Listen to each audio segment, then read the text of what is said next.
And away we go, Aces Media Day 2024. Going for a three-peat, Coach. How was the offseason? It was great. It was busy, but it was enjoyable. We had several players in town, so it was good to get in the gym and get some off-season work.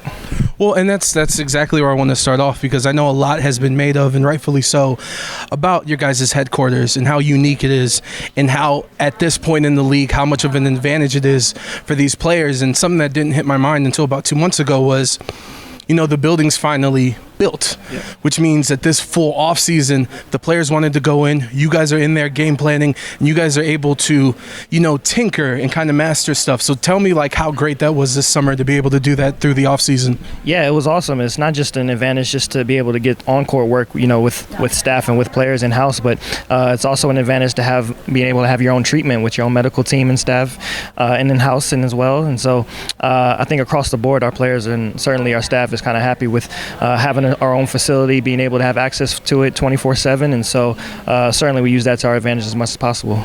And you guys dealt with having the target on your guys' back last year, and that target, I assume, is only going to get bigger. What's the one thing you learned about this team? And I know the documentary just came out, which was really good, and you guys should go check out.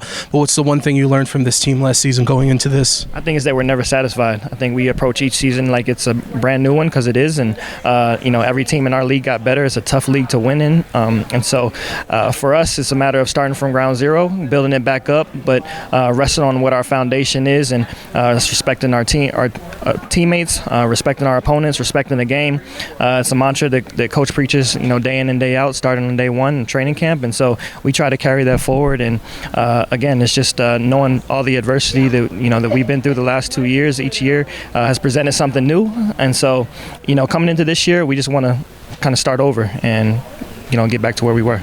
And before we get into the super, super, super important things like WrestleMania 40, which we're both in the building for, one thing I want to ask you too is, because obviously training camp has started for you guys, but for media, not just me, but all the media attention that this season's going to bring, it just feels like it's going to be extra in the momentum with women's basketball. What are some of the things you want to tell the media, going into this season in terms of coverage, if you have anything? In terms of our coverage? The coverage of the team, the league, all in general. Oh, I think that the game is going to speak for itself. I think what we do, we provide a product that's fun to watch. We have personalities on this team that's fun to be around, and it's not just fun for us as a staff, but I'm sure it's fun for the media to cover as well. And I think that's something that exists throughout the league. I think this league has a ton of great personalities, a ton of great talent around the league that deserves its own individual and team coverage as well. And so hopefully that continues to grow, but we're looking forward to kind of continuing to set that mark. All right, talk to me. WrestleMania 40, what did you think? It was great. It was great. I was there for night one in Philly. Went there, literally flew in, wasn't even there 24 hours. Flew in for night one just for the event, flew back, but it was awesome. Had the team, the Aces championship belt with me in hand. Had the Aces championship jacket with me, so everybody knows that I was repping for sure. That is fantastic. And then I guess my final question would be, are you satisfied with Cody ending his story, or did you want to see Roman maintain the belt? Because obviously he had a hell of a streak. The Aces have a hell of a streak. Where were you? Nah, I love Roman, but it was time for Cody. I'm a huge Cody fan, so I'm glad he got his just due, and glad that he was able to finish his story the way that he did. So I'm looking forward to seeing his title run until Roman returns, but Cody's on top right now for sure. Coach Marsh, thank you as always.